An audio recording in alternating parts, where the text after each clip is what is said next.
Hey everybody, and thank you for joining me. My name is Mike Roberts, and welcome to this snippet from the Song of Solomon. Now, this is our fifth snippet, and I'm having a great time going through this book. I hope you guys are as well. But I want to encourage you, if you have not watched the first four, you ought to stop right now and go back and watch those first. They can all be found on the same page as this snippet.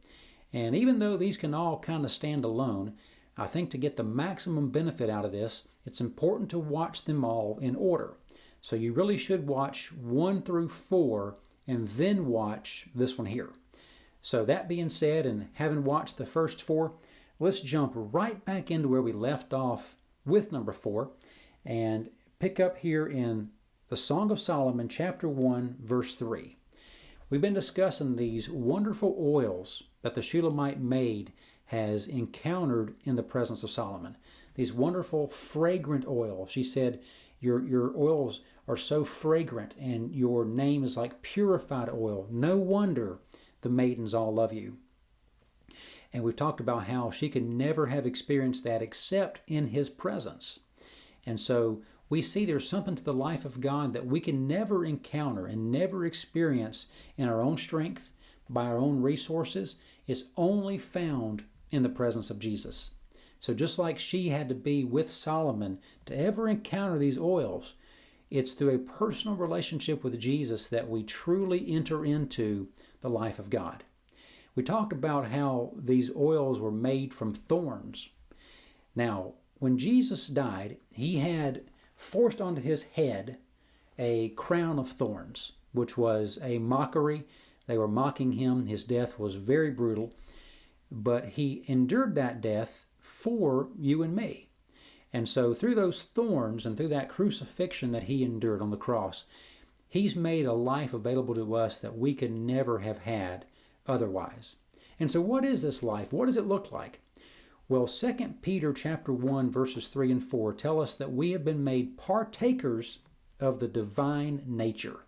So you and I, as people, are actually partaking of God's divine nature because of what he did on the cross and because of the wonderful oils he's made available to us because of those thorns that he endured. So let's discuss for a second what this new life looks like. Now, one of the most awesome and precious chapters in the whole Bible, I believe, is Isaiah 53. And Isaiah, about 600 years before Jesus died, he prophesied Jesus' death and talked about how terrible and gruesome it would be, but what it would mean for you and me. So we've talked about how she could never have experienced these things apart from the presence of Jesus. Well, look what Jesus endured. Isaiah 53 tells us that he was wounded for our transgressions. He was bruised for our iniquities. The chastisement for our peace was upon him, and by his stripes we are healed. And the Bible tells us in other places that Jesus was made a curse so that we could be blessed. And he died the death that we deserved so that we could live his life. So I've heard the phrase used before, divine exchange. So there was a divine exchange that took place at the cross where Jesus was punished for our sins, wounded for our transgressions. He received a wound, multiple wounds, so that our sins could be forgiven. He was bruised so our iniquities could be forgiven. He was chastised in our place so that we could experience his peace. And we can enter into healing because he received stripes on our behalf. And we can be blessed because he was cursed. And we can have true life in him because he died our death.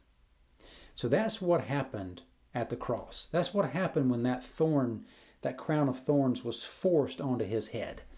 Is through those thorns, these wonderful oils were brought forth that have this pleasing, fragrant aroma. And 2 Corinthians 2:14 tells us this: thanks be to God who leads us in triumph and through us manifests the sweet aroma of the knowledge of him in every place. So just like the Shulamite maid, when she left the presence of Solomon, she smelled like Solomon. She got around those oils got on her, and she left smelling like him. Well, that verse tells us there that as we're with Jesus, that God leads us in triumph, and through us, through our lives, he manifests the sweet aroma, the sweet fragrance of the knowledge of Jesus in every place.